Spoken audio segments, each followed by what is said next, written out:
सभे मगहिया भाई बहन के भूलेटन काका के राम राम। आथिन मगहिया खबर में सुनथिन देश दुनिया के खबर।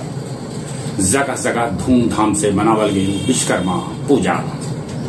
आज दिल्ली में विपक्षी नेता राहुल गांधी करतन प्रेस कॉन्फ्रेंस।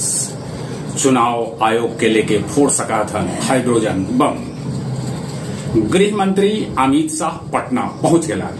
वो बिहार में बीजेपी कार्यकर्ता के साथे करतन बैठक।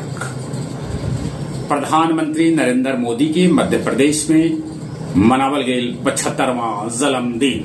वो वहां प्रधानमंत्री पार्क के रखलन आधारशिला।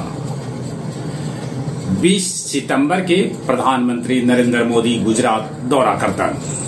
उन्हें बागेश्वर धाम में धीरेन्द्र शास्त्री मनौलन प्रधानमंत्री नरेंद्र मोदी के 75वां जन्मदिन। बिहार विधानसभा चुनाव में ईवीएम के बैलेट पेपर में कैल गए है फेरबदल। अब चुनाव लड़े वाला के फोटो रंगीन रहा, साथे साथे बैलेट पेपर के नंबर पहले से स्पष्ट और बोल्ड रहा। ऑपरेशन सिंदूर के बाद ऑपरेशन खौफजदा कश्मीर में शुरू कैल गए है।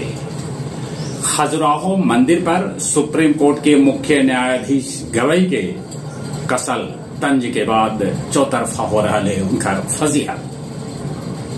खराब मौसम के चलते फिर से रद्द कर देवल गई वैष्णो धाम यात्रा।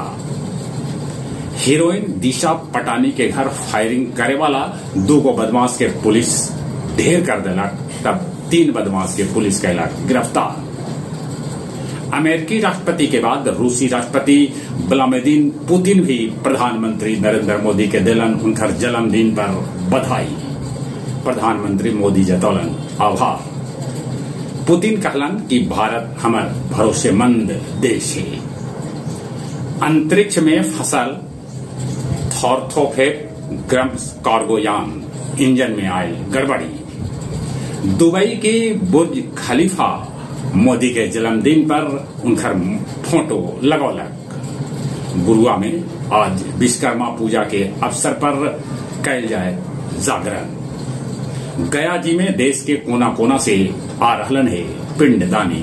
वही 2024 से पिंडदानी के संख्या ई बच्चा कम है। आओ अब कुछ खेल के समाचार। नीरज चोपड़ा 84.85 मीटर भाला फेंक के फाइनल में जगह बनैलन। आज उनकर मुकाबला उनकर प्रतिद्वंदी पाकिस्तानी खिलाड़ी अरशद नदीम से हुए।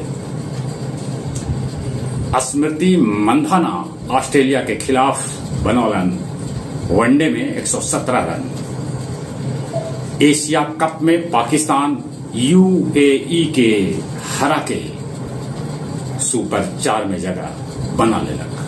चलिए एक बार फिर से अपने सभी के भूलेटन काका के राम राम।